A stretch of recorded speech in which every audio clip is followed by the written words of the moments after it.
जय श्री राधे कृष्णा। मेरे प्यारे भाइयों बहनों माताओं और बंधुओं, ऑनलाइन ज्ञानवन में आपका एक बार फिर से स्वागत है। आज की कथा है पितृपक्ष की पौराणिक कथा। भाद्रपद पक्ष महीने की पूर्णिमा से लेकर अश्विन मास की कृष्ण पक्ष की अमावस्या तक 16 दिनों को पितृपक्ष तनागत और श्राद्ध पक्ष के नाम से जाना जाता है। पितृ का अर्थ होता है पालन या रक्षा करने वाला, और इस समय पितर यमलोक से आकर अपने परिवारों के सदस्यों के घर में वास करते हैं। 16 दिन अपना अपना भाग लेकर पितृ ब्रह्मांडीय ऊर्जा के साथ वापस चले जाते हैं। इसी प्रकार व्यक्ति अपने पितृ ऋण से मुक्त हो जाता है। तो चलिए आज सुनते हैं पितृपक्ष की पावन कथा। पितृपक्ष की पौराणिक कथा के अनुसार जोगे तथा भोगे दो भाई थे।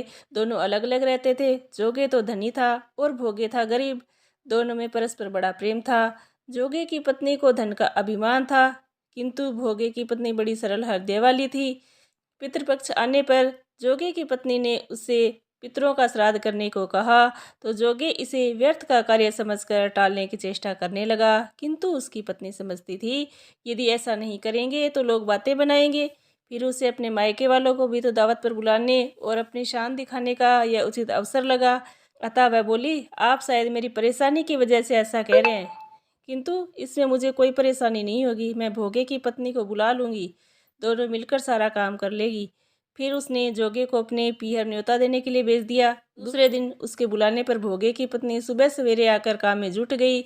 उसने रसोई तैयार की, अनेक प्रकार के पकवान बनाए, फिर सभी काम निपटाकर अपने घर आ गई। आखिर उसे भी तो पितरों का श्राद्ध अर्पण करना था। इस अवसर पर ना तो जोगे की पत्नी ने उसे रोका और न वह स्वयं रुकी। शीघ्र ही दोपहर हो गई। पितर भूमि पर उतरे। जोगे भोगे के पितर पहले जोगे के यहाँ गए तो क्या देखते हैं कि उसके ससुराल वाले वहाँ भोजन पर जुटे हुए हैं। निराश होकर वे भोगे के यहाँ आ गए। वहाँ क्या था, मात्र पितरों के नाम पर अगियारी दे दी गई थी। पितरों ने उसकी राख चाटी और भूखे ही नदी के तट पर जा पहुँचे। थोड़ी देर में सारे पितर इकट्ठे हो गए और अपने अपने यहाँ के श्राद्धों की बड़ाई करने लगे। जोगे भोगे के पितरों ने भी अपनी आप बीती सुनाई। फिर वे सोचने लगे, अगर भोगे समर्थ होता, उसके पास धन होता, तो शायद उन्हें भी भूखा नहीं रहना पड़ता। मगर भोगे के घर में तो 2 जून की रोटी भी खाने को नहीं थी। उसके बच्चे भी भूखे मर रहे थे। यही सब सोचकर उन्हें भोगे पर दया आ गई। अचानक वे नाच नाच कर गाने लगे, भोगे के घर धन हो जाए, भोगे के घर धन हो जाए।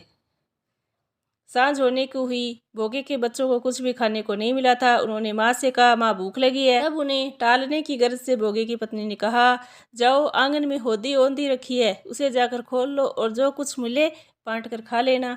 बच्चे वहाँ पहुँचे तो क्या देखते हैं कि होदी मोरों से भरी पड़ी है। वे दौड़े दौड़े माँ के पास पहुँचे और उन्हें सारी बात बताई।